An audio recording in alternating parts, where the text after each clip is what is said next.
கிரிப்டோஸ்டி தமிழ் நண்பர்கள் அனைவருக்கும் வணக்கம். இன்னைக்கு நம்ம பார்க்க போற வீடியோ என்ன அப்படின்னு பாத்தீங்கன்னா, அதாவது பல எக்ஸ்சேஞ்சஸ்ல நிறைய காயின்ஸை டீலிஸ்ட் பண்ணியிருக்காங்க. அது என்ன விஷயம் அப்படிங்கிறத பார்க்கலாம். அதனோட பெனிஃபிட் என்ன அப்படின்னு பாத்தீங்கன்னா, நீங்க அந்த காயினை வேற எந்த எக்ஸ்சேஞ்சில் இருந்தாலுமே வாங்கினீங்க அப்படின்னா அது மிகப்பெரிய நஷ்டத்தை கொடுக்கும். அது மட்டும் இல்லாம ஆல்ரெடி நீங்க வச்சிருந்தீங்கனாலுமே அதோடைய பிரைஸ் மிகப்பெரிய அளவுல இறங்குறதுக்கான வாய்ப்புகள் நிறையவே இருக்கு. ஸோ அந்த காயின்ஸுடைய லிஸ்ட் மொத்தமா கலெக்ட் பண்ணி எடுத்திருக்கேன். கிட்டத்தட்ட 50+ காயின்ஸ் இருக்கு. அந்த காயின்ஸை நீங்க எந்த எக்ஸ்சேஞ்சிலுமே வாங்க வேண்டாம் அப்படிங்கறதுக்கான ஒரு அவேர்னஸ். அடுத்தது வழக்கம் போல பிட்காயினுடைய அப்டேட், இப்போ ஷிபாயினுடைய அப்டேட்டும் சின்ன அப்டேட் ஒன்று கிடைச்சிருக்கு. ஸோ அது என்ன அப்படிங்கிறத பார்த்துடலாம். அண்ட் இதெல்லாம் பார்க்கறதுக்கு முன்னாடி நம்ம கிரிப்டோஸ்டி தமிழ் சேனல் சப்ஸ்கிரைப் பண்ணாம இருந்தீங்க அப்படின்னா சப்ஸ்கிரைப் பண்ணிக்கோங்க. நம்ம சேனல் டிஷன் இருக்கு, ஜாயின் பண்ணிக்கோங்க.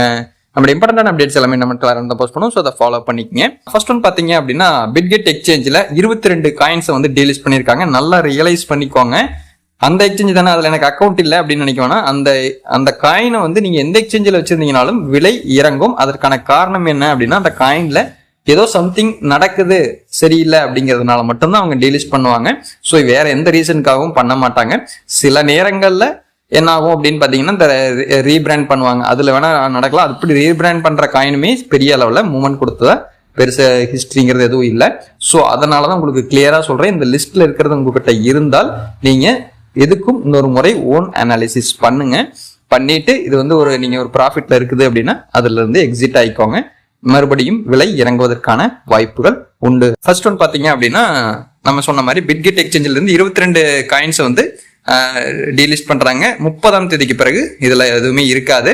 உங்களுக்கு ஸ்கிரீன்ல காட்டியிருக்கேன் பாருங்க. BOS, டக், DUCK, மோஸ்ட்லி சில காயின்ஸ்ல எல்லாமே ஏர் டிராப் மூலமா வந்த காயின்ஸும் நிறைய இருக்கு. நீங்க அதில் பார்த்துக்கோங்க. SNT, PRCL, MBOX, Dent, MBL, சில ஃபெமிலியரான காயின்ஸும் இருக்கு. CVC, TRU இதெல்லாமே இருக்கு. சிலது நான் ஆல்ரெடி சொன்ன மாதிரி ரீபிராண்ட் பண்ற காயின்ஸும் இருக்கு. பட் இந்த காயின்ஸ்ல இருந்துச்சு அப்படின்னா விலை பெரிய அளவுல முன்னேற்றம் இருக்காது. தப்பிச்சு வெளியில வர்றதுக்கு பாருங்க, ப்ராஃபிட்ல இருந்துச்சு அப்படின்னா. அடுத்தது பாத்தீங்க அப்படின்னா, பினான்ஸ்ல டீலிஸ்டிங் அப்டேட், அதாவது 28/4/2026 பிறகு இந்த காயின்ஸ் எல்லாம் எதுவும் இருக்காதுங்கிறாங்க. நான் சொல்ற மாதிரி ரீபிராண்டும் சிலதெல்லாம் கொடுத்துருக்காங்க. DEGO அப்படிங்கிற காயின், டென்ட்ங்கிற காயின், TRU அப்படிங்கிற காயின். ஓகேங்களா, டென்ட் எல்லாம் ரொம்ப வருஷமா இருக்கிறது. பட் காயினுடைய விலையெல்லாம் போய் பாத்தீங்க அப்படின்னா மிகப்பெரிய அளவில் அடி வாங்கியிருக்கும். அதாவது லான்ச் பண்ண அன்னைக்கு எத்தனை 4 வருஷம் ஆயிருந்தாலும் சரி, 5 வருஷம் ஆயிருந்தாலும் சரி, இப்போ அதை விட கீழே இறங்கின காயின்ஸும் இருக்கு. சரி, இப்போ அடுத்த விஷயத்துக்கு வருவோம். இப்போ 22 காயின்ஸ் ஒரு லிஸ்ட் பார்த்துட்டோம். அடுத்ததா பினான்ஸ்ல மானிட்டரிங் டேக்ல இருக்கிற காயின்ஸை நான் எப்பவுமே உங்களுக்கு மென்ஷன் பண்ணி காட்டிட்டு இருப்பேன். அதனுடைய நோக்கம் என்ன அப்படின்னு பாத்தீங்கன்னா, கண்டிப்பா இதுல இருக்கிறது டீலிஸ்ட் ஆகிறதுக்கான பாசிபிலிட்டிஸ் அதிகம். ஒரு வார்னிங் மாதிரி கொடுத்துருவான் finance exchange, number 1 exchange. So அவங்க ஒரு வார்னிங் மாதிரி மானிட்டரிங் டேக்ல வச்சிருக்கோம் அப்படின்ட்டு சில நேரங்களில் அந்த மானிட்டரிங் டேக்ல இருக்கிற காயின்ஸ் திருப்பி மறுபடியும் நார்மலுக்கு கொண்டு வருவான். மோஸ்ட் ஆஃப் தி டைம் அதுல இருக்கிறது டீலிஸ்ட் ஆகிறதுக்கான வாய்ப்புகள் இருக்கு. அந்த லிஸ்ட் உங்களுக்கு கொடுக்குறேன்.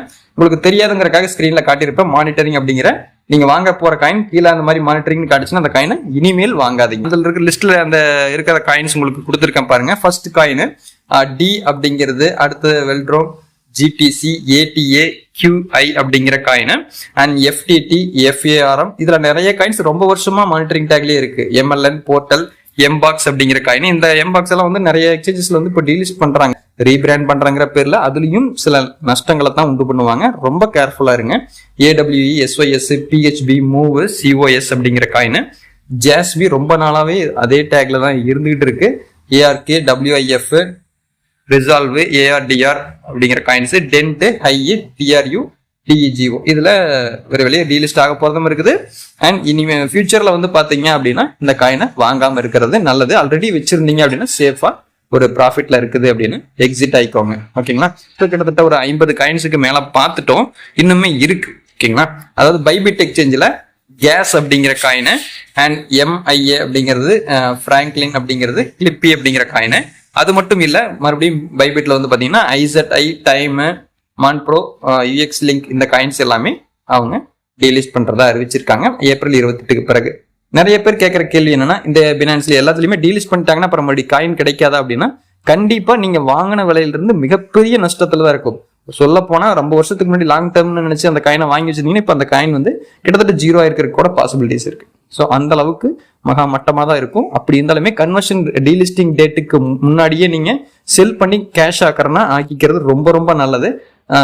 அப்படி டேட் தள்ளிருச்சு அப்படின்னாலுமே சில எக்ஸ்சேஞ்சஸ்ல இந்த டஸ்ட்ல போயிட்டு இருக்கும். அதுல கன்வர்ஷன் ரேட், அதாவது எல்லா காயினுமே யூஎஸ்டிடியா மாத்திர மாதிரி இருக்கும். அதுவும் சில எக்ஸ்சேஞ்சஸ்ல வந்து பாத்தீங்கன்னா கஸ்டமர் சப்போர்ட்டை கான்டாக்ட் பண்ணி தான் என்ன ப்ரொசீஜர் அப்படிங்கறத சொல்லுவாங்க. ஸோ அதை பார்த்து மாத்திக்கோங்க. அடுத்தது ஷிபா இனு பத்தின அப்டேட்.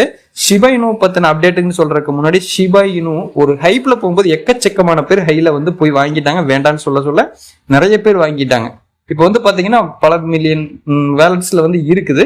பெரிய அளவுல முன்னேற்றம் இல்லை. பட் பில்டப் கொடுக்குற மாதிரி ஏதாவது ஒரு நியூஸ் மட்டும் தான் வருது ஒழிய முன்னேற்றம் இல்லை. தயவு செஞ்சு மீம் காயின்ஸை நம்பாதீங்க. ரொம்ப ரொம்ப கேர்ஃபுல்லா இருங்க. ஓகேங்களா? போர்ட்ஃபோலியோல நிறைய பேர் மீம் காயினை மட்டுமே அதிகமா வச்சுக்கிட்டு நஷ்டமானவங்க நிறைய பேர் இருப்பீங்க. அப்படி இருந்தீங்கன்னா கமெண்ட்ல பதிவு பண்ணுங்க. மற்றவங்களுக்காவது தெரியட்டும். ஏன்னா நாம நினைக்கிறத எல்லாமே நல்ல காயின் நம்ம முடிவு பண்ணக்கூடாது. அடுத்தவங்களுக்கு தான் நிறைய பேர் வாங்கி இருப்பாங்க, நஷ்டமானவங்களும் இருப்பாங்க, அனுபவசாலிகள் நிறைய பேர் இருப்பீங்க.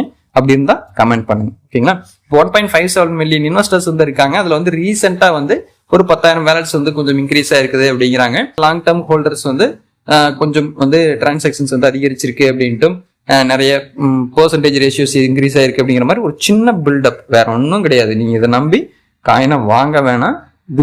இதுவும் ஒரு வார்னிங்காவே எடுத்துக்கோங்க. ஓகேங்களா? இப்போ இதுக்கு அந்த வேலட்ஸ் இன்க்ரீஸ் ஆயிருக்கு அப்படின்னா அடிமட்டத்துக்கு பிறகு இப்போ போயிருச்சு அப்படின்னா இப்போ வாங்கினவங்களுக்கு சில பேருக்கு ஒரு 5% 10% ப்ராஃபிட் கிடைக்கலாம். அதுக்கு மேல கூட சப்போஸ் ஆல்ரெடி சீசன் ஸ்டார்ட் ஆச்சுன்னா மேல வாங்கலாம். ஆனா நம்ம இதுதான் என்றுன்னு நம்ம முடிவு பண்ண முடியாது. ஓகேங்களா? ஸோ ஆல்ட் காயினை பொறுத்த வரைக்கும் ஹெவி ரிஸ்க். பிட்காயின் எத்தீரியமோட ஸ்டாப் பண்ற வரைக்கும் டிசிஏ மெத்தட் பண்றது ரொம்ப ஈஸியா இருக்கும். அதற்கு பிறகு நீங்க கீழே இருக்கிற காயின்ஸ் எல்லாம் வாங்கினீங்கன்னா ரொம்ப கஷ்டம், ரொம்ப ரிஸ்க் அதிகம். ஆல்ட் காயினாவே ப்ராஃபிட் அதிகமா இருக்கிறதுக்கு தானே ப்ரோ நம்ம வாங்குறோம் அப்படின்னு நிறைய பேர் கேட்பீங்க. உண்மைதான். லாபத்தை மட்டும் கணக்கு போடாதீங்க, மைனஸையும் கொஞ்சம் கணக்கு போட்டு பாருங்க. அனுபவம் இல்லாம நண்பர்கள் சொல்றாங்க, பக்கத்து வீட்டுக்காரங்க சொல்றாங்க, யூடியூப்ல சொன்னாங்க, தயவு செஞ்சு வாங்காதீங்க. ஓன் அனாலிசிஸ் பண்ணாம எந்த ஒரு காயினை வாங்கினீங்கனாலும் கண்டிப்பா நஷ்டம் அடைறதுக்கான வாய்ப்புகள் நிறையவே இருக்கு. ஓகேங்களா? ஒரு காயின் சொல்றாங்க அப்படின்னா சரி ஓகே இது ஏதோ சொல்லியிருக்காரு, நம்ம எதுக்கும் ஓன் அனாலிசிஸ் பண்ணலாம் அப்படிங்கிறத பண்ணிட்டு பண்ணுங்க. ஓகேங்களா? அண்ட் பிட்காயின் பத்தின அப்டேட்டுக்கு வருவோம். பிட்காயினுடைய குவார்டர்லி இதுல பாத்தீங்கன்னா குவார்டர் 2ல இப்பதான் 14% வந்து பிளஸ்ல இருக்கு. Quarter 1ல 22% minus. குவார்டர் 4 இதுக்கு முன்னாடி வந்து பாத்தீங்கன்னா 2025ல 23% மைனஸ்ல இருக்கு. ஸோ ஹெவி அடி அப்படிங்கறதுனால Q2ல பாசிட்டிவ்ல தான் முடியறதுக்கான வாய்ப்புகள் இருக்கு.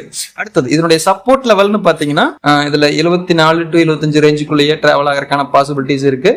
சப்போர்ட் லெவல்னு பாத்தீங்கன்னா 70 72, மேக்ஸிமம் ரொம்ப கீழே ஹெவி அக்குமுலேஷன் ஜோன் அப்படின்னா 65 to 70 அந்த பிரைஸுக்கு போகாதுங்கிறது என்னுடைய ஒப்பீனியன். நான் சொல்றது ஒரு மேக்ஸிமம் ஒரு 3 நாட்களுக்குள்ள நியூஸ் பேஸ்டா மிகப்பெரிய நியூஸ் பேட் நியூஸ் வராம இருந்தா இந்த சுச்சுவேஷன்லயே 70க்குள்ளேயே மெயின்டைன் ஆகிறதுக்கான பாசிபிலிட்டி தான் நிறைய இருக்கு.